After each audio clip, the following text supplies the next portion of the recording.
जैसे सुख और खुशी जीवन का अभिन्न हिस्सा है, वैसे ही दुख भी जीवन का हिस्सा है। लेकिन दुखों से घिरे रहने वाले इंसान को यह जीवन नर्क लगने लगता है। उसे लगता है कि यह धरती नर्क है। किसी का बेटा उसकी बात नहीं मानता, किसी का पिता अपने बेटे का बात नहीं सुनता, किसी के प्रियजन की मृत्यु हो जाती है और ऐसे ही तमाम तरह के दुखों से भरी हुई ये जिंदगी हमें नर्क लगने लगती है। लेकिन हम यह नहीं समझ पाते, सुख और दुख एक ही सिक्के के दो पहलू हैं। दोस्तों, गौतम बुद्ध ने अपनी कहानियों के माध्यम से लोगों को इस सिक्के के दोनों पहलू सुख और दुख दोनों को समझाने की बहुत कोशिश। तो हम भी ऐसे ही कहानी के माध्यम से आपको इस सिक्के के दोनों पहलू समझाने की कोशिश करेंगे। जिस तरह से मैं अपनी कहानी के माध्यम से दुनिया में मोटिवेशन फैलाता हूँ, वैसे ही आपका सब्सक्राइब करना मुझे मोटिवेशन देता है। लेने और देने का यह सिलसिला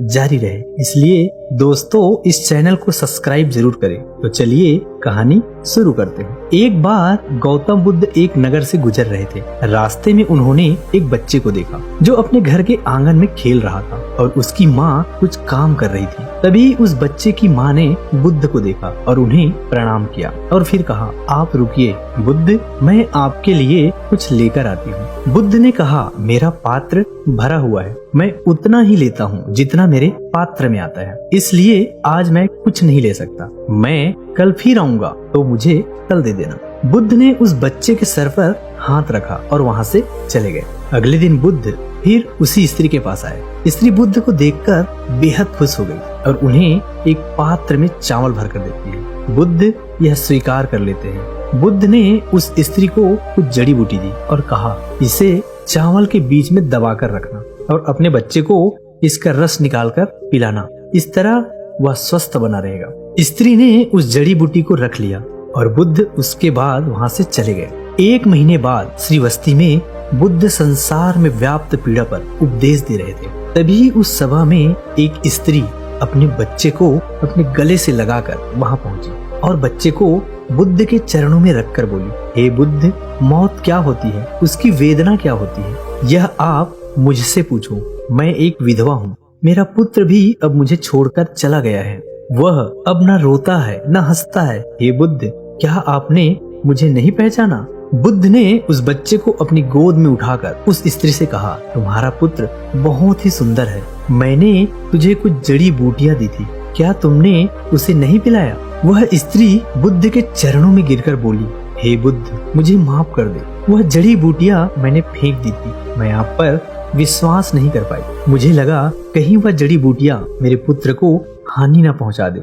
गांव के कुछ लोग भी आपको पाखंडी और लोभी भी बताते थे। बुद्ध ने उस स्त्री को कहा कि क्या अब तुम्हें मुझ पर विश्वास है? स्त्री बोली, हाँ बुद्ध, मैं अपने बेटे को ठीक करने के लिए हर जगह गई। जब किसी ने मुझसे कहा कि आप बुद्ध के पास जाओ, वह सबकी समस्या को दूर करते हैं, तुम्हारी समस्या को भी जरूर दूर करेंगे। हे बुद्ध, आप मेरे बेटे को कृपया करके जीवित कर दो। बुद्ध ने स्त्री से कहा, जैसे जीवन सत्य है वैसे ही मृत्यु भी सत्य है, उसे स्वीकार करना चाहिए। स्त्री बोली, हे बुद्ध, आप मेरी वेदना नहीं समझ रहे हैं, मैं एक विधवा हूँ, मेरे जीने का इकलौता सहारा मेरा पुत्र था और अब वह भी मुझे छोड़कर चला गया। अब मैं किसके सहारे जीऊंगी? मुझे ज्ञान के बड़े उपदेश नहीं चाहिए, मुझे केवल मेरा पुत्र चाहिए। क्या आप उसे जीवित नहीं कर सकते?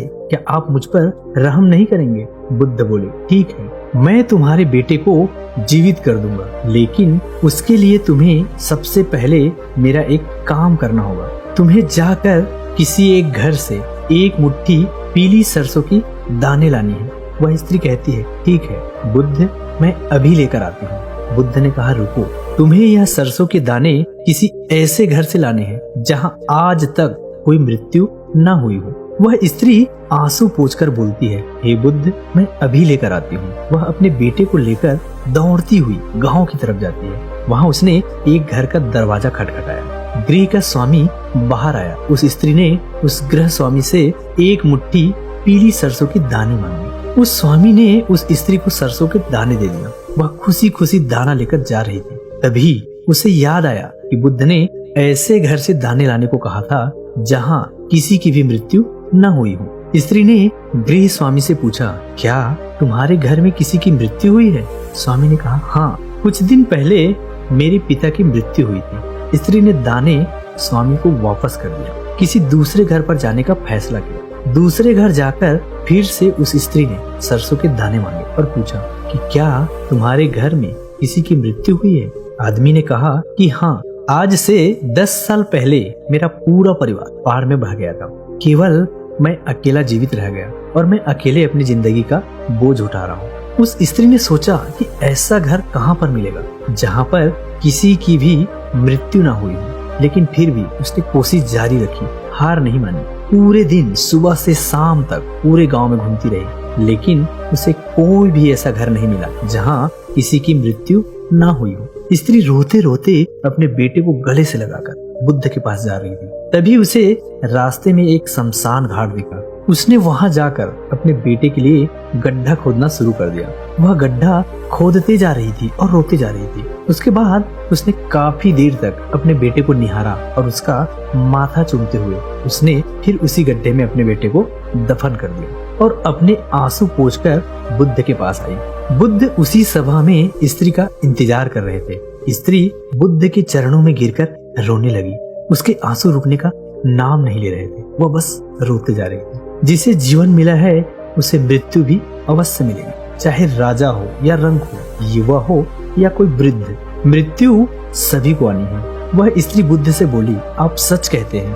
पहले मुझे ऐसा लग रहा था कि मृत्यु का दर्द केवल मेरे अंदर ही है, लेकिन फिर मैंने देखा कि दुनिया में कई लोग मुझसे भी ज्यादा पीड़ा और दुख का अनुभव कर रहे हैं। इस पर बुद्ध कहते हैं, तुम्हारा बेटा कहीं नहीं गया है, वह तुम्हारे आस पास ही है, तुम उसे महसूस करो। यह परम सत्य है, जब तक सृष्टि रहेगी दुख मनुष्य के साथ चलता रहेगा और उसका कारण है मनुष्य का खुद के साथ किसी को बांध लेना, और जब तक वो रहेगा तब तक हमें दुख होता रहेगा, और जब तक यह मोह रहेगा तब तक हमें दुख होता रहेगा। जब कोई वस्तु हमारे पास रहती है तो हमें उसकी कदर नहीं होती, लेकिन जैसे ही वह हमसे दूर चली जाती है उसके ना होने का एहसास हमारे अंदर गहरी पीड़ा बना देती है और हम दुखी हो जाते हैं। हम जीवन को खुशी से नहीं जीते, इसलिए मृत्यु होने पर हम रोते हैं, छटपटाते हैं, लेकिन उसे समझते नहीं है। वह स्त्री बुद्ध से कहती है, हे बुद्ध, यह तो सभी को पता है, लेकिन इससे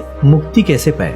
बुद्ध ने कहा, मुक्ति के लिए भी विवेक को जगाना आवश्यक है। शांत हुए बिना विवेक नहीं जाग सकता। जब तुम शांत होकर सोचोगे तब तुम्हें लगेगा कि मृत्यु परम सत्य है। तब तुम्हें लगेगा जैसे जन्म होता है वैसे ही मृत्यु भी जीवन का परम सत्य है। सुख और दुख दोनों को उसमें देखने के बाद तुम्हें अनुभव होगा यह दोनों एक ही सिक्के के दो पहलू हैं। और जब तुम्हारा मन इस चेतना से भर जाएगा तब तुम यह जान और समझ पाओगे कि जन्म और मृत्यु, मिलन और वियोग नहीं है, एक ही होते हैं। वह बुद्ध से बोली, आपने मुझे एक नया रास्ता दिखाया। मुझे अब तक मेरे पुत्र के जाने के बाद अपना जीवन व्यर्थ लग रहा था, लेकिन अब मुझे जीवन का मोल समझ आ गया है। जो रास्ता आपने मुझे दिखाया है अब मैं उसी पर चलूंगी। दोस्तों, अगर यह कहानी आपको थोड़ी सी भी ज्ञानवर्धक लगी तो इसे अपने सगे संबंधियों, दोस्तों और मित्रजनों के साथ साझा जरूर करें और इस चैनल को सब्सक्राइब जरूर करें। तो मिलते हैं अगली किसी कहानी में। तब तक के लिए अपना ध्यान रखिए। नमो बुद्धाय।